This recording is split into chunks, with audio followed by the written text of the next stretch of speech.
Que a paz de Jesus esteja conosco, sejam todos bem-vindos na nossa casa de Bezerra de Menezes, nossa casinha azul, dos benefícios espirituais, emocionais, que nos traz a alegria. Mesmo distantes, que nós estamos vivendo esse momento ímpar em nossas vidas, nós estaremos aqui unidos em reflexão sobre essa leitura do Evangelho, que nos traz tantas explicações pela voz dos Espíritos. Então vamos ver que o nosso tema é a parentela corporal espiritual. Entretanto, tendo vindo sua mãe e seus irmãos, e conservando-se do lado de fora, mandaram chamá-lo. Ora, o povo se assentara em torno dele, e lhe disseram: tua mãe e teus irmãos estão lá fora, e te chamam. Ele lhes respondeu: quem é minha mãe? E quem são meus irmãos? E, perpassando o olhar pelos que estavam assentados ao seu derredor, disse: eis aqui minha mãe e meus irmãos, pois todo aquele que faz a vontade de Deus, esse é meu irmão, minha irmã e minha mãe.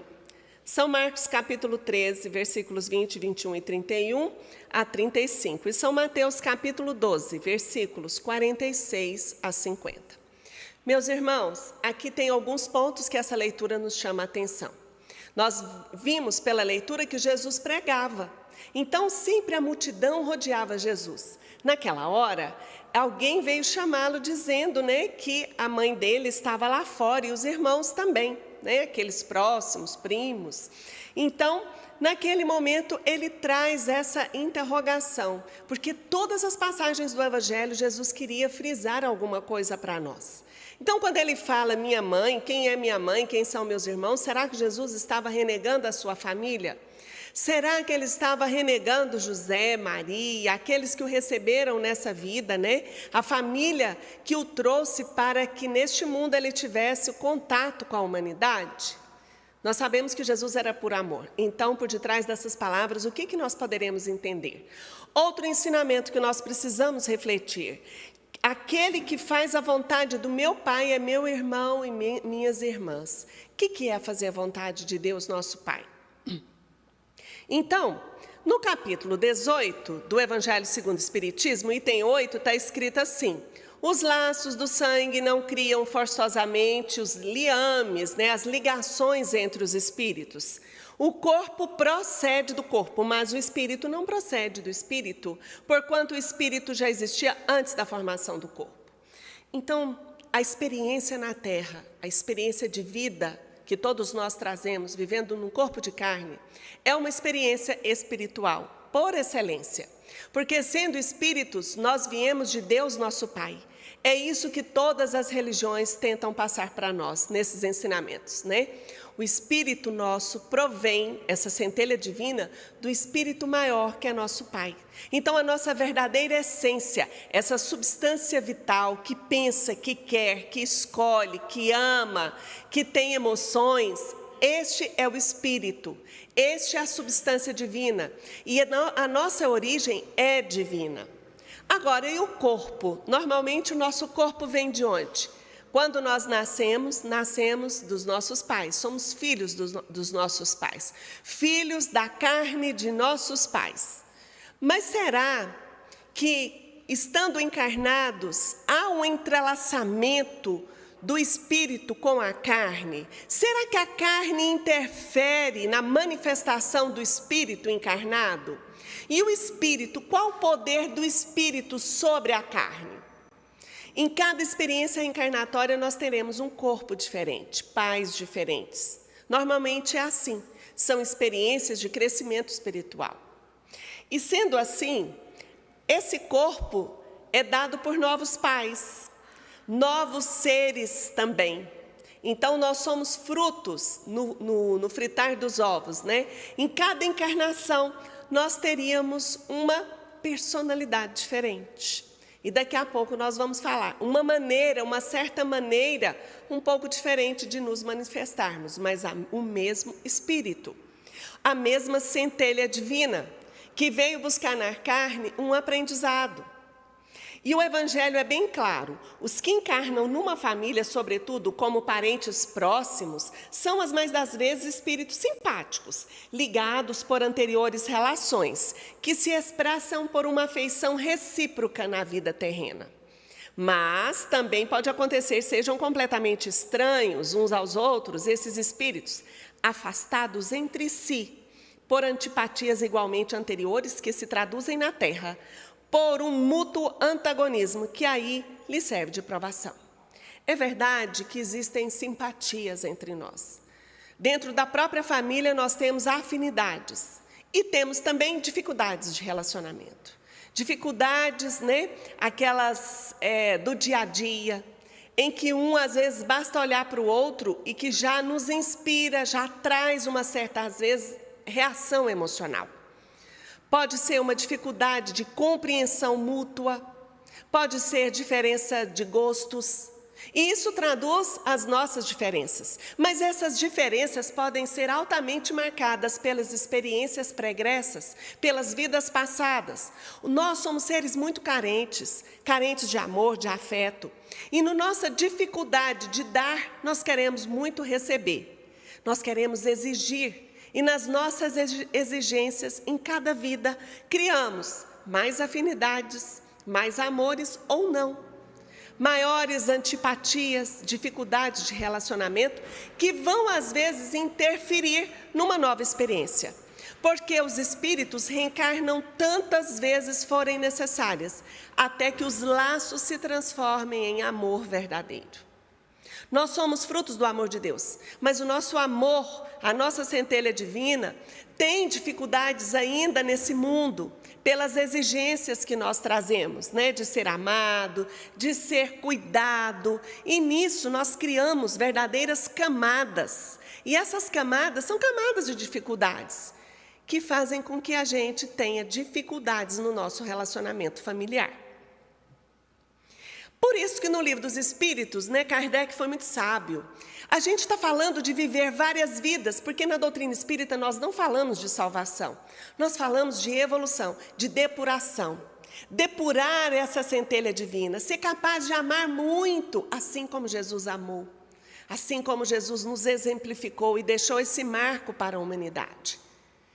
Então, na pergunta 999, Kardec pergunta para os espíritos: mas não basta o arrependimento durante a vida para que as faltas do espírito se apaguem e ele ache graça diante de Deus? Aí os espíritos responderam: o arrependimento concorre para a melhoria do espírito, mas ele tem que expiar o seu passado. Ou seja, arrepender-se no intervalo de uma vida para outra, quando nós desencarnamos e vamos para o plano espiritual, é o primeiro passo, é importantíssimo, é a tomada de consciência de quem somos nós. Existem espíritos mais maduros que, ao desencarnar, já tomam consciência do que fizeram, do que deixaram de fazer, dos seus limites, mas outros, às vezes, desencarnam completamente confusos, precisam de cuidados no plano espiritual, até fazer essa tomada de consciência. Essa tomada de consciência, esse arrependimento é muito importante para que o espírito participe ativamente na escolha da nova experiência. Aí, a gente pode até pensar: puxa vida, mas será que eu escolhi tantas dificuldades? Será que não podia ser um pouquinho menos, não? Porque quando nós reencarnamos, o nosso cérebro, o nosso corpo, não consegue relembrar as vidas passadas, graças a Deus, porque existem relacionamentos tão truncados por desamor, por vingança, por ódio, que ao tomar um novo corpo numa nova família é uma bênção. Porque vão compartilhar da mesma carne. Mas o espírito tem gravado no subconsciente. Esse subconsciente não vem à tona da maneira como nós pensamos, ou seja, ninguém olha para o outro e se lembra do que foi no passado ao lado daquela pessoa. Mas tem essas dificuldades de relacionamento, essa vibração, porque o nosso subconsciente, ele capta.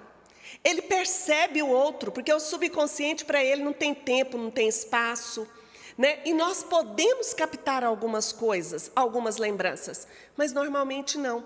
Fica um estado de desconforto, é uma mãe que tem dificuldade com o filho, um filho que tem dificuldade com o pai, irmãos, com parentes mais próximos.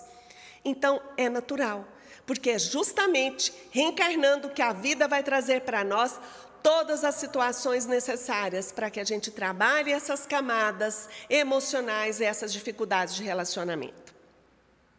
Na pergunta 991, Kardec perguntou: qual a consequência do arrependimento no estado espiritual? Desejar, ou arrependido, uma nova encarnação para se purificar. O espírito compreende as imperfeições que o privam de ser feliz e por isso aspira a uma nova existência em que possa expiar suas faltas.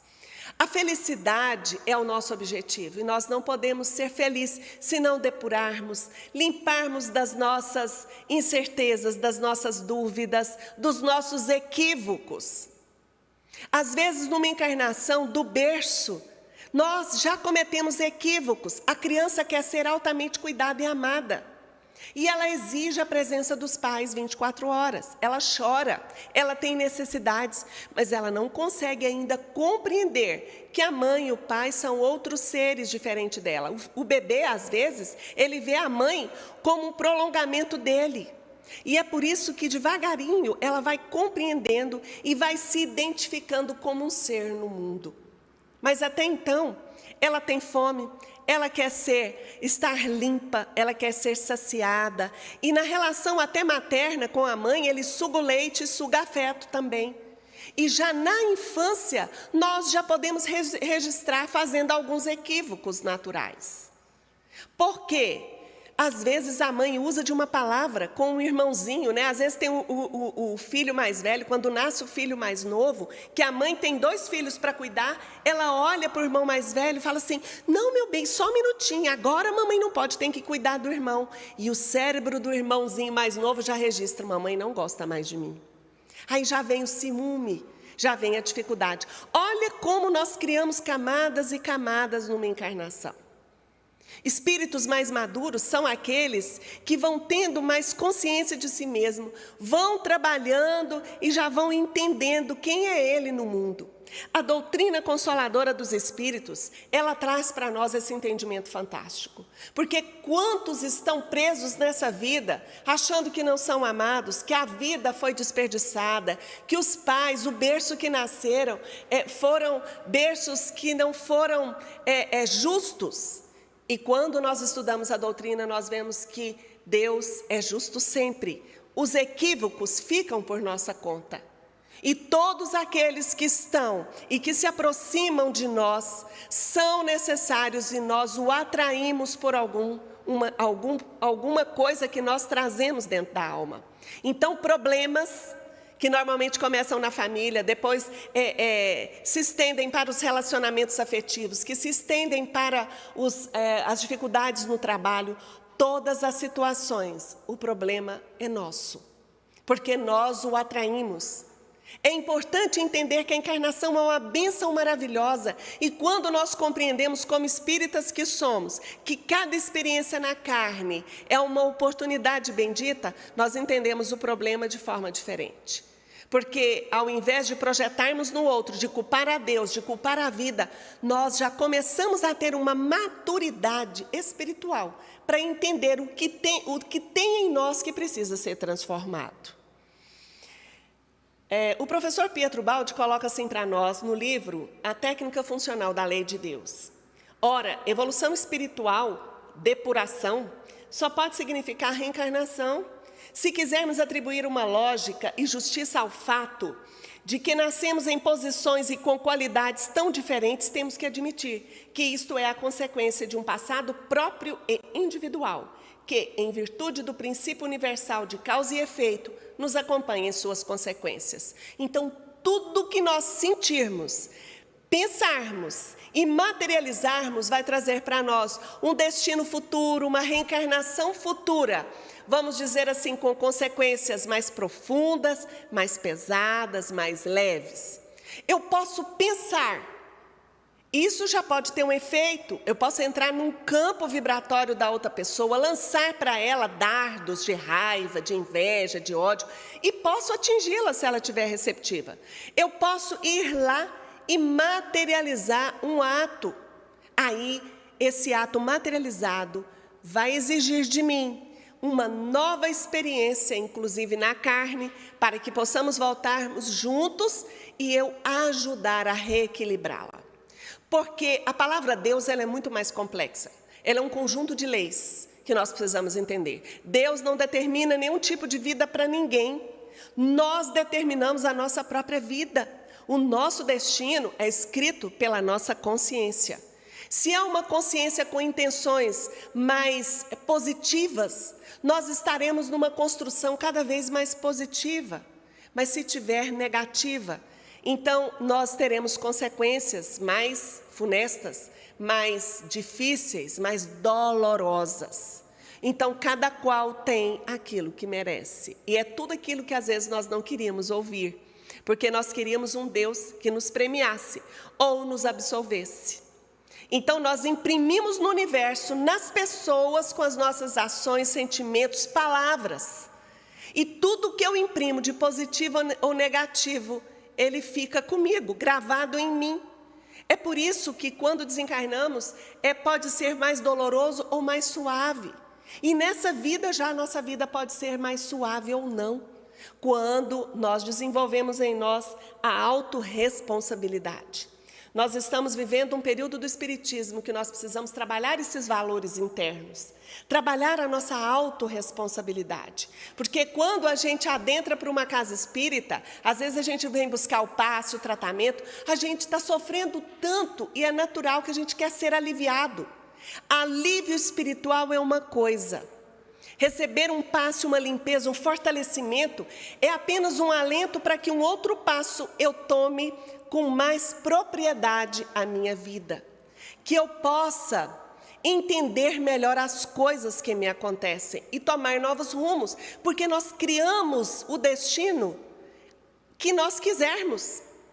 Mas nós somos necessariamente responsáveis por aquilo que nós semeamos. Então, muitos às vezes não gostam de entender isso. É mais fácil entender aquele Deus que absolve ou que premia. Mas o mundo, nós estamos vivendo um novo milênio. E a nossa consciência espiritual, ela precisa cada vez mais ficar mais clara sobre a nossa essência, sobre quem somos nós no mundo. E isso é primordial para a nossa felicidade. Não é sobre o ter no mundo, mas é ser no mundo. Estabelecer um contato conosco na medida que fazemos o contato com o próximo. E é por isso que essa Casa de Bezerra de Menezes nos convida tanto para essa alegria do desenvolvimento da fraternidade. Porque no contato meu com o outro é que eu aprendo. Adenauer traz assim para nós: a família é o campo de entrada do espírito pelas portas da reencarnação na vida material.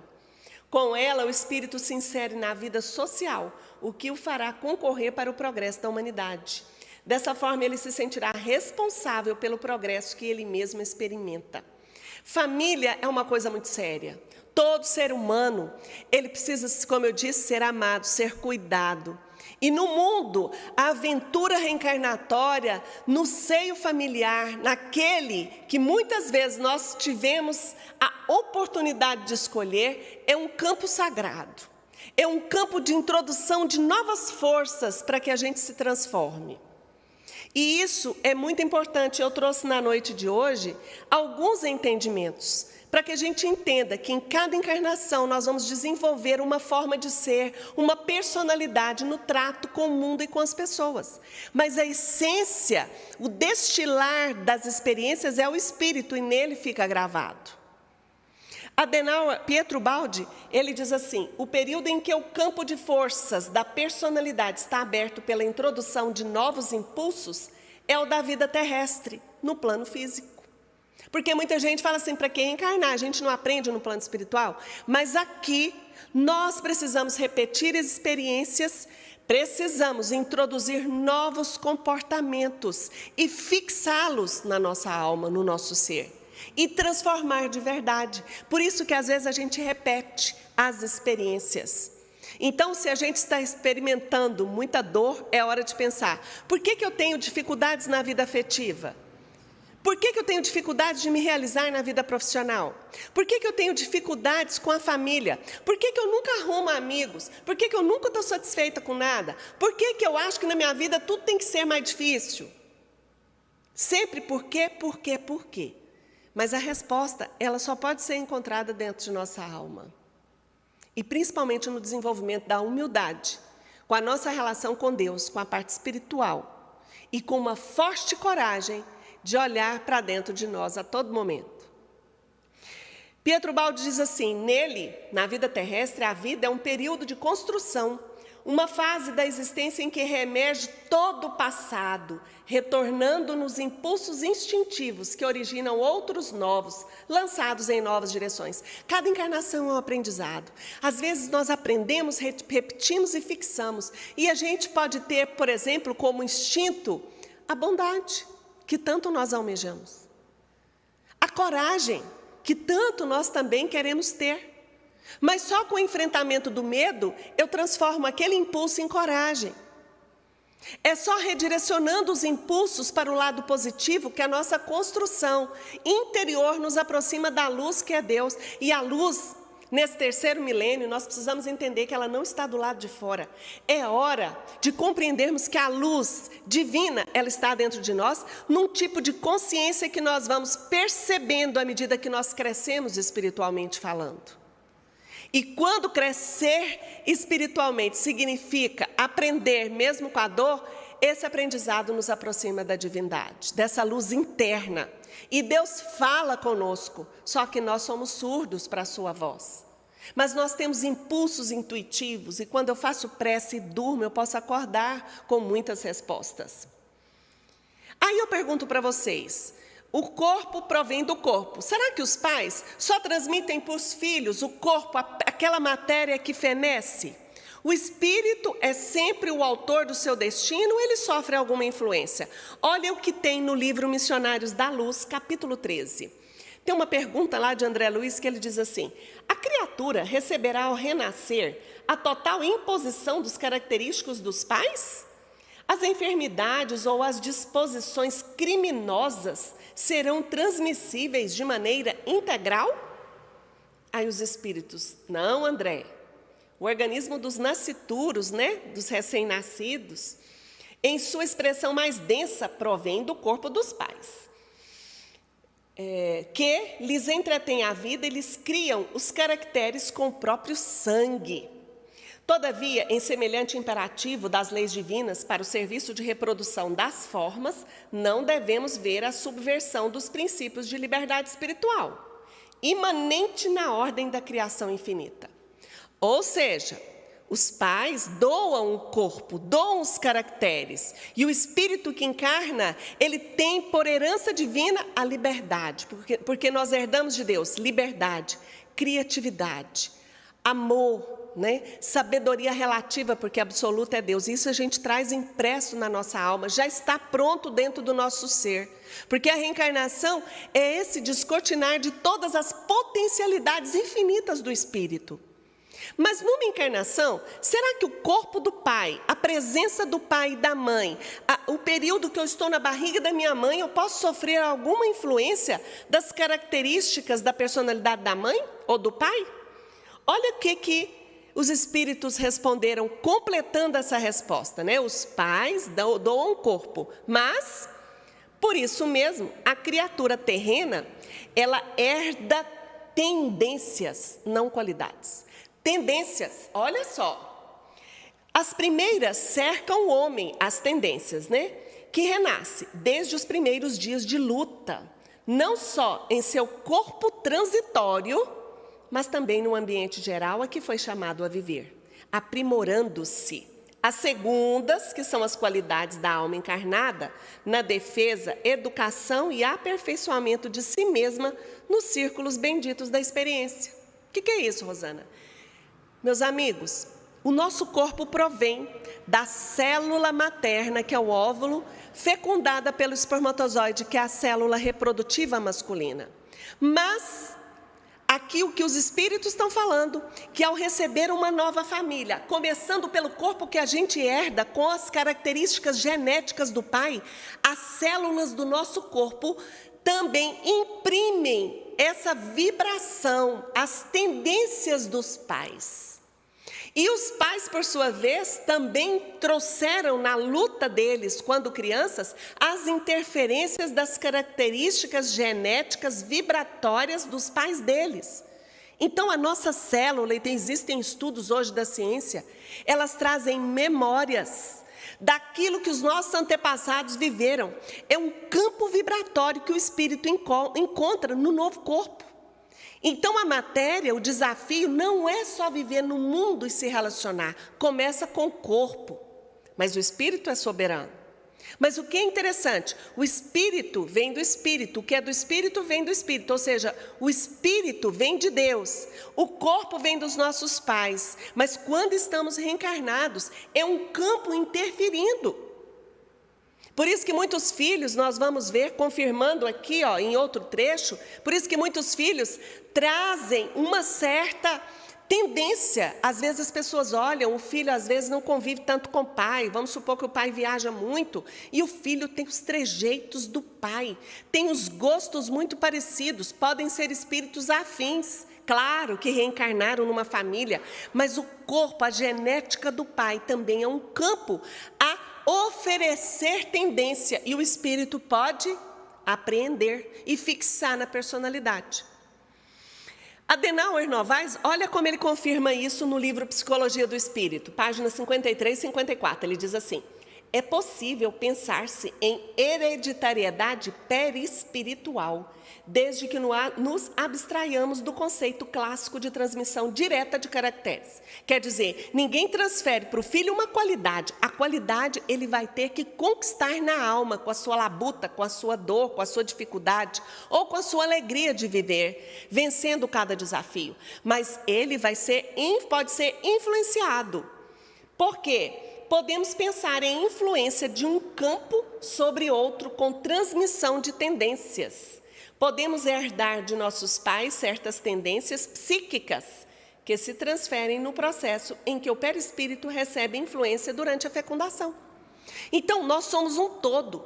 Nós somos o espírito com o seu corpo perispiritual, que guarda marcas pretéritas, caracteres de comportamento também, e o corpo físico. Mas tudo vibra em nós, tudo no universo vibra. E as células germinativas, o espermatozoide com o óvulo, vibram. E traz também esse campo. E durante a fecundação, aquele espírito vai, durante a fecundação, já ser ligado naquele novo corpo que desenvolve. Então, é o espírito trazendo as suas tendências de vidas passadas, é o campo vibratório da célula nova, que deu um novo corpo, ali influenciar a alma. Então, a personalidade humana, segundo o professor Pietro Baldi, ele confirma também, ela abrange 2 binômios de força. E nós vamos ver esses binômios. Ou seja, em cada vida, nós encerramos em nós, em si, 4 elementos que necessitam difundir-se, embora lutem para se destruírem, porque a força da matéria, as tendências que nos arrastam, a força espiritual, a força do ambiente, a relação social e a educação. Nós vivemos numa guerra titânica. Então, nós temos 2 fontes de movimento, de contraste, de sensação. A personalidade serve de campo de batalha a essas forças. Então, reencarnar não é realmente uma experiência fácil.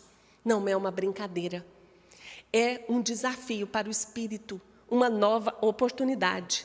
Então, aí nós temos, nesse gráficozinho, que eu coloquei com uma cruz, olha como é interessante, a nossa personalidade, essa bolinha vermelha, ela fica oscilando. O espírito no alto, que ele é divino, que guarda em si o amor, a liberdade, quer manifestar isso, porque ninguém constrói o amor, a bondade, nós vamos manifestando na medida que nós vencemos essa batalha do mundo material. Nós vamos manifestando, nós vamos mostrando e vivendo para o mundo de acordo com a vontade de Deus, que é essa manifestação da nossa filiação divina. Então, esse espírito, ele reencarna no mundo material, que nós chamamos, onde tem pecado, ignorância, instintos às vezes agressivos de animalidade. Porque até aqui nós estamos no meio do caminho da evolução. Nós temos instintos de animalidade ainda muito vivos, que nós precisamos transformar, vencer. Nós temos ignorância das leis divinas, a lei da reciprocidade, a lei da ordem, a lei da justiça, leis morais, e isso tudo, meus irmãos, nós encontramos nos estudos da doutrina espírita. Compreender as leis que regem o mundo. Olha como a gente é abençoado com essas explicações. E no sentido transversal da cruz, nós temos de um lado a força paterna, que é esse campo vibratório da célula paterna que nos dá o corpo. E, por exemplo, o pai pode transmitir para o filho tendências de ser uma pessoa trabalhadora, amorosa, honesta. E também a mãe, porque às vezes a mãe é mais sensível, é mais dedicada ou mais austera. E quando aquele espírito reencarna, é um verdadeiro campo de batalha. Então, a educação, o meio social, a escola também faz parte do meio ambiente da matéria. A matéria, entenda-se, é o corpo. São todas essas atribulações reencarnatórias. Mas nós temos tudo o que precisamos, porque uma das leis do universo é ordem. E nós só estamos aonde nós precisamos estar.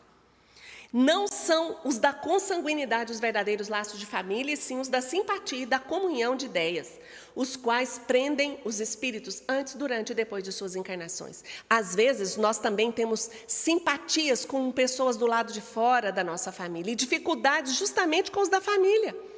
Porque, junto com os da família, na convivência, é que nós não temos como esconder as nossas dificuldades de um para com o outro.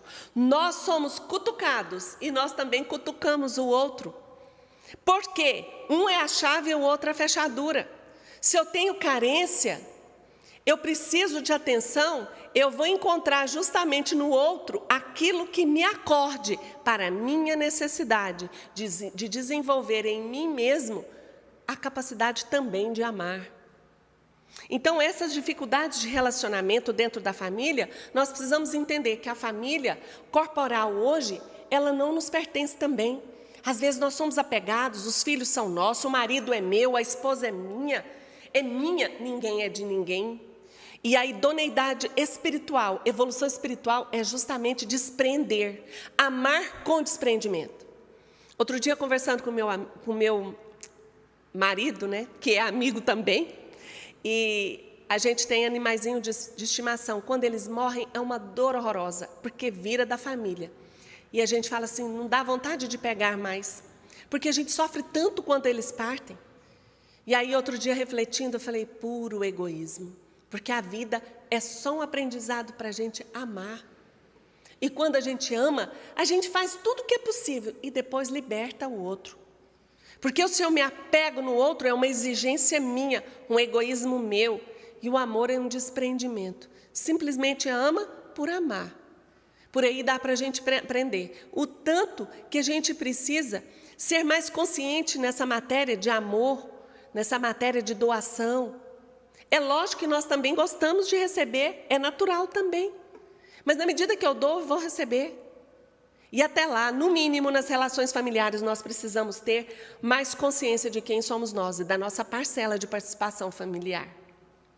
Segue-se que dois seres nascidos de pais diferentes podem ser mais irmãos pelo espírito do que se fosse pelo sangue. Quantos amigos parecem mais da família? Afinidade espiritual do passado. Mas o desafio também é gostar dos irmãos consanguíneos, porque eles estão perto de nós, não é à toa. Podem, então, atrair-se, buscar-se, sentir prazer quando juntos, ao passo que dois irmãos consanguíneos podem repelir-se, conforme se observa todos os dias. Problema moral que só o Espiritismo podia resolver pela pluralidade das existências.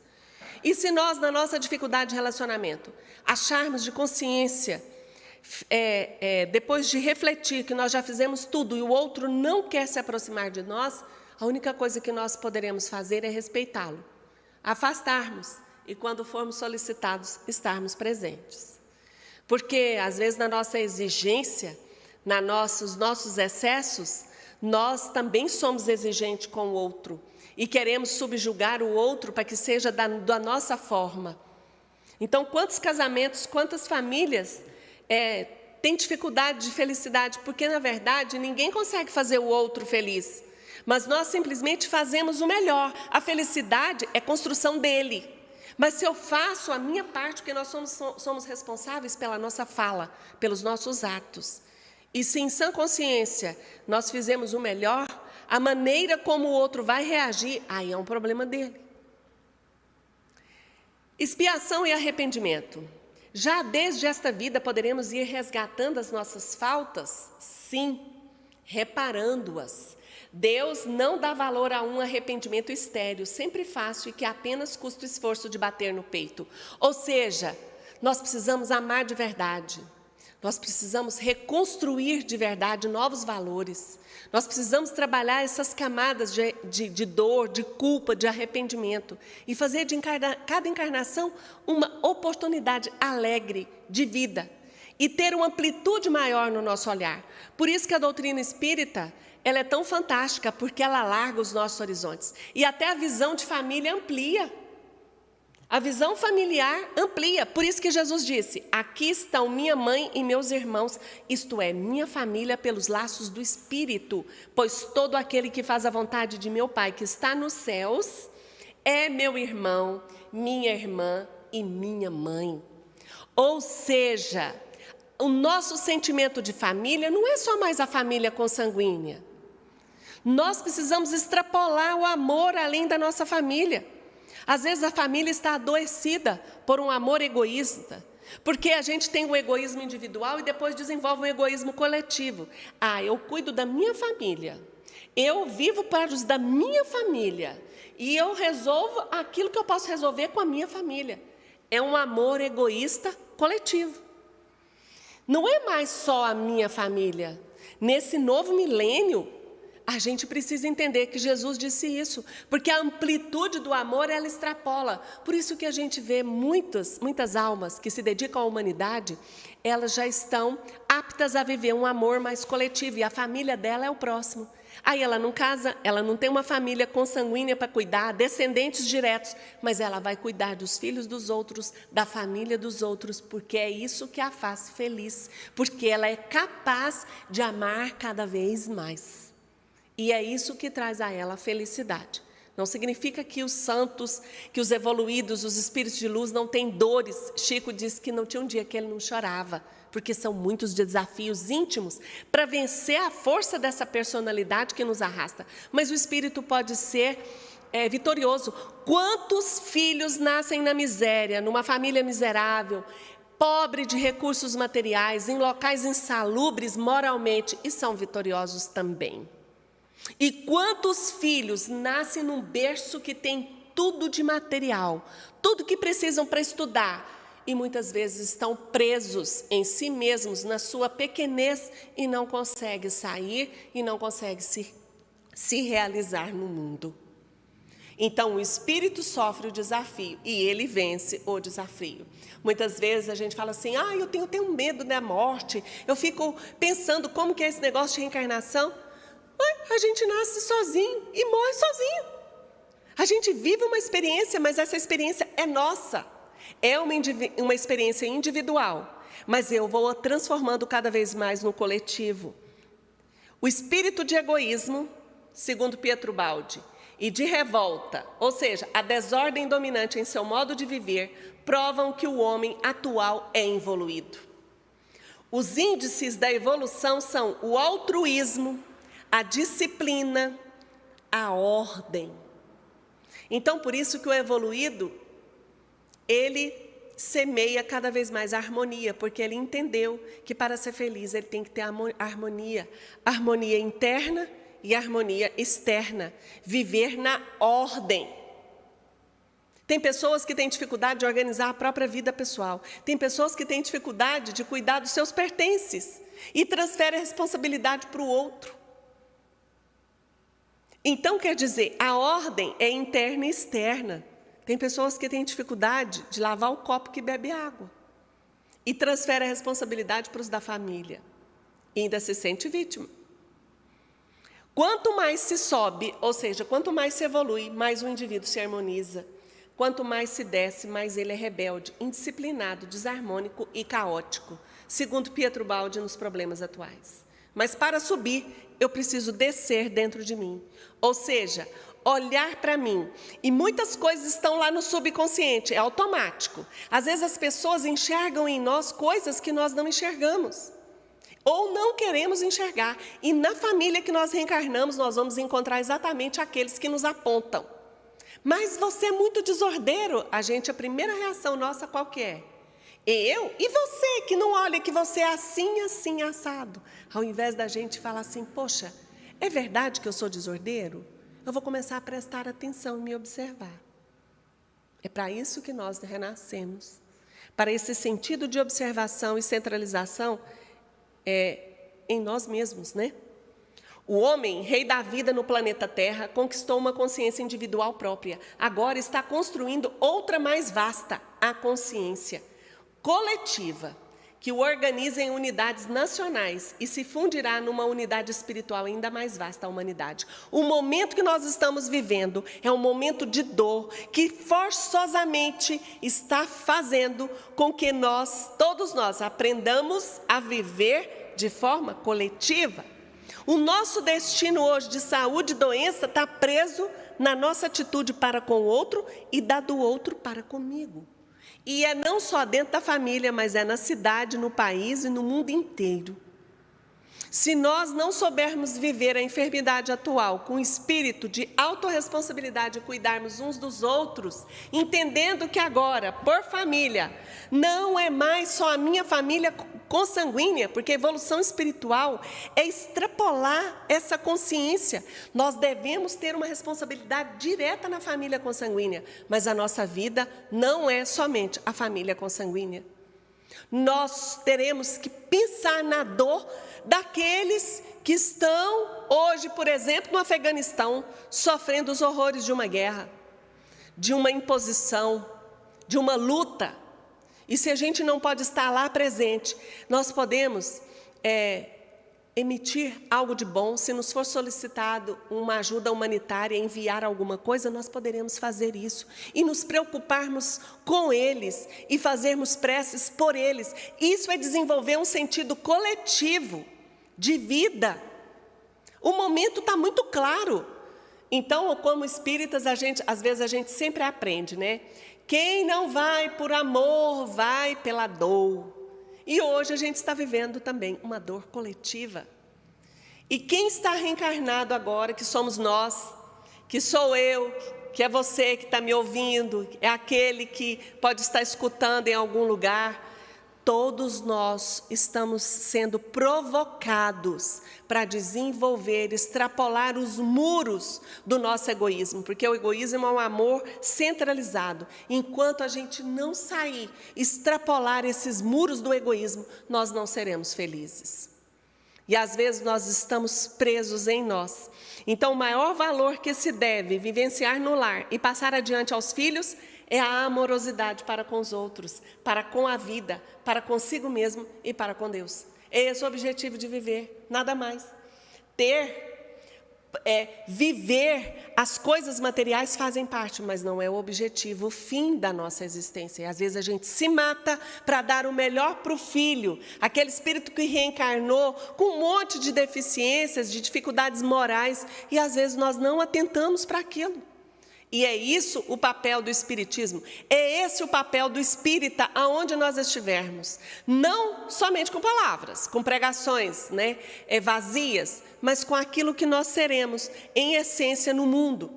As nossas condutas de espírita na família, na política, na vida social, elas não podem ser diferentes. Eu sou na política, eu ataco no WhatsApp, né, os meus adversários políticos, eu não meço palavras. E quando eu venho para um trabalho espírita, é porque o trabalho na seara espírita é um convite, um treinamento para a gente aprender a entender que nós também podemos construir uma família espiritual nos locais de trabalho espiritual. E é nisso que nós nos transformamos, ou é nisso que nós executamos. Porque, como planejamento reencarnatório, a gente pode estar planejado para reencarnarmos juntos, fazendo um trabalho espiritual, sendo colaboradores diretos de Jesus. Então, a pandemia é uma oportunidade de evolução. O problema que se vive é mundial, dependemos uns dos outros, como eu já disse. Olhar não somente a nossa família consanguínea, mas considerar e tratar a todos, pelo menos com atenção e carinho, já que nós somos ainda incapazes de amor incondicional. Então, fazer a nossa parte pelo bem coletivo, ser voluntário, cuidar de tudo. Por quê? Considerando o aspecto espiritual, quem que é a nossa família? Considerando o aspecto espiritual, a gente tem que olhar os animais como fazem parte da nossa família também. As florestas e as matas, que são nossas irmãs e nos irmanam, favorecendo o equilíbrio climático universal. Então, o universo é vivo, tudo é uma consciência em evolução. Os átomos e a matéria também estão em evolução, segundo Pietro Baldi, em A Grande Síntese. Tudo evolui para Deus, na pergunta 540 do Livro dos Espíritos, do átomo ao arcanjo, todos nós caminhamos para Deus. Tudo é uma consciência mais fechada ou mais ampliada. Então, a matéria é um estado transitório. E eu, para já ir finalizando o nosso trabalho, nós podemos pensar que dentro do Evangelho tem uma parte que nos diz: há, pois, duas espécies de famílias, as famílias pelos laços espirituais e as famílias pelos laços corporais. Duráveis, as primeiras se fortalecem pela purificação e se perpetuam no mundo dos espíritos, através das várias migrações da alma. As segundas, frágeis como a matéria, se extinguem com o tempo e muitas vezes se dissolvem moralmente já na existência atual. Quantas famílias se desfazem? Quantas famílias têm ódios, contendas? E é natural que aconteça pelo nível evolutivo. Se nós não conseguimos resolver 100%, que pelo menos nós possamos desenvolver uma consciência de responsabilidade que nós fizemos tudo ao nosso alcance. E eu gostaria de dizer que as nossas famílias se ampliam além da família consanguínea, como eu já disse. Aqui na nossa Casa dos Benefícios, nós estamos prestes a entrar na semana comemorativa dos 47 anos do Grupo Espírita Regeneração. E eu sei que muitos de nós fazem desta Casa dos Benefícios também a nossa casa. Porque os objetivos de evolução, de fraternidade e amor são objetivos para os espíritos conscientes de que a felicidade está além do que a vida comum na matéria de comer, beber, passear, realizar, fortunas, posses. Quer dizer, a vida espiritual é muito maior. E o Grupo Espírita Regeneração, ele se transforma também para nós numa oportunidade de desenvolvermos sentimentos amorosos, fraternos, legítimos. Ainda que cada trabalhador que adentra aquela porta, ele tenha sua família consanguínea, nessa casa nós não perguntamos de onde ele vem, nós não perguntamos o que ele pode oferecer, mas nós oferecemos a doutrina espírita. E nos campos de trabalho, todos nós aqui somos colaboradores e trabalhadores do bem. E nós sabemos que esta casa de Bezerra de Menezes, é uma casa que foi fundada por ele e que a nossa casa é fundada dentro desse estatuto, do Grupo Espírita Regeneração, a Casa dos Benefícios. E que tem uma grande história que eu tenho certeza que semana que vem, nas nossas comemorações, alguém vai querer falar sobre a história do nosso Grupo Espírita Regeneração, de como ele nasceu. Então, nós nos tornamos também familiares daqueles afins pelo Espírito, ou seja, de ideal, de fraternidade, de olhar na mesma direção. E nós podemos extrapolar as barreiras daquilo que nós conhecemos como família corporal. Devemos um profundo agradecimento à vida pela família que nós nascemos, porque ela é a nossa primeira e grande responsabilidade. Mas é um desafio extrapolar os laços da consanguinidade. A nossa casa é o planeta Terra. Os nossos irmãos são todos aqueles que compartilham da nossa vida. E cuidar do ambiente, cuidar do outro, cuidar de tudo com senso de responsabilidade, desde o papel que eu jogo no chão ou a água que eu desperdiço na torneira, faz de mim um ser preocupado com a luz do mundo, porque eu estou trabalhando a minha luz interior. Dalai Lama, porque nós sabemos que os espíritos de luz estão em qualquer crença, em qualquer religião. Ele diz assim: quanto mais nos importamos com a felicidade de nossos semelhantes, maior o nosso próprio bem-estar. Ao cultivarmos um sentimento profundo e carinhoso pelos outros, passamos automaticamente para um estado de serenidade. Esta é a principal fonte da felicidade, porque encontrar Deus é encontrar serenidade, paz, alegria, amor. Que nós possamos agora preparar a nossa água dentro dos nossos lares, o recipiente, que ela é um condutor de vibração, de energia. Que a gente possa mentalizar muito amarelo, muita energia de coragem, de força, porque nós estamos vivendo um momento de isolamento e ele é testemunha de que nós estamos contra a lei divina, que é justamente estarmos próximos uns dos outros. Mas a gente vai estar próximos uns dos outros agora pela mente, porque o nosso inconsciente, a nossa alma, para ela não tem espaço, não tem tempo, não tem lugar. E eu posso emitir, emanar, pedir e receber. Então vamos pedir agora para Dr. Bezerra de Menezes, né, já iniciando essa comemoração dos 47 anos do nosso Grupo Espírita Regeneração, através dessa falange de luz que o acompanha. Vamos pedir a Ele que nos ajude nesse momento a vencer, né, essas dificuldades íntimas da nossa personalidade. De termos mais consciência, de olharmos nesse aprendizado de quem somos nós no mundo. Se nós olharmos para a nossa consanguinidade, na nossa família corporal, nós podemos também ter uma história genealógica das nossas tendências. Nós poderemos ver em nós refletido tendências, mas nós poderemos ser vitoriosos, construtivos e vencer as nossas dificuldades. Se na família tem tendência à depressão e eu estou hoje com depressão, eu posso trabalhar a minha depressão. Se eu tenho um comodismo, da minha família o comodismo está no sangue, mas eu posso trabalhar o meu comodismo e ter consciência dele. Porque o nosso espírito é soberano e ele constrói a genialidade. O gênio não é hereditário. Existem gênios em vários, o gênio da arte, o gênio da palavra, o gênio do amor, o gênio da parte espiritual, das habilidades, da criatividade. Então vamos fechar os nossos olhos, prepararmos para fazer a nossa prece, pedirmos à falange de Bezerra: ó, vinde, bom amigo, amado e benfeitor, das luzes do infinito de cintilações.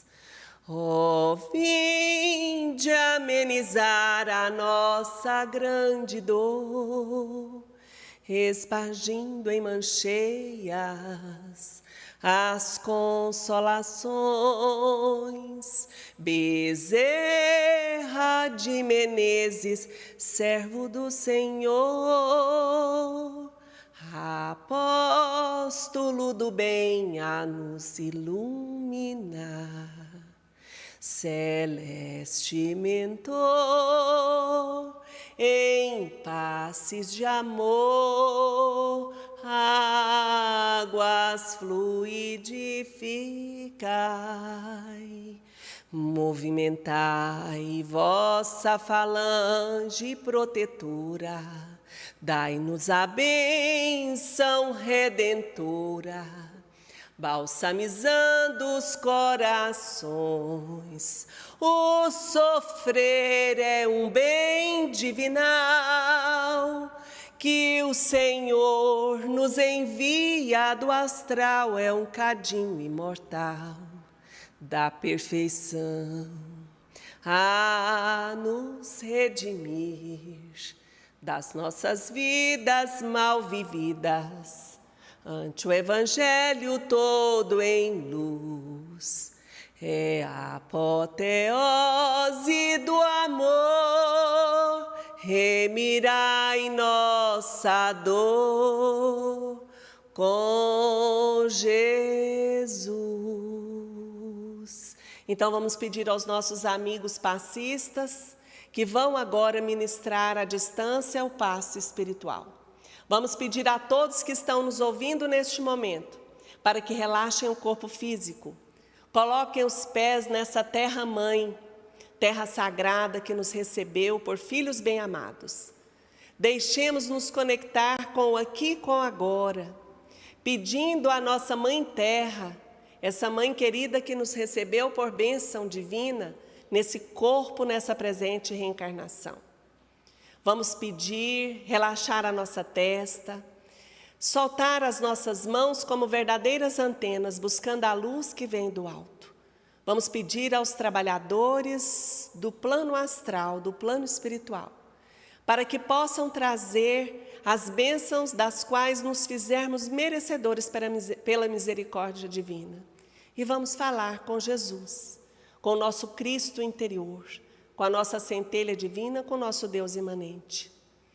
Senhor Jesus, que vieste das alturas dos esplendores celestiais, viveu a dor na carne, que se tornou tangível e visível aos nossos olhos e exemplificou com teu amor a alegria de servir. Dai-nos, Jesus, a fé verdadeira, a vontade de trabalharmos o nosso mundo íntimo, de trilharmos o caminho da caridade. Dai-nos, Senhor, a tua misericórdia para recebermos dos teus trabalhadores que trabalham na terra neste momento o remédio que vem aliviar as dores do corpo e as dores da alma. Olha, Senhor Jesus, para a nossa pequenez, mas nos faça acreditar que somos fortes porque somos filhos de Pai Amaríssimo e temos também a capacidade de doar. Abençoe todas as famílias representadas neste momento por cada um daqueles que se conectam com esta casa dos benefícios. Que possamos, Senhor Jesus, receber o lenitivo desta noite. Que possamos também mentalizar aqueles familiares à distância, os doentes nos hospitais, aqueles trabalhadores noturnos, aqueles que trabalham pela vida.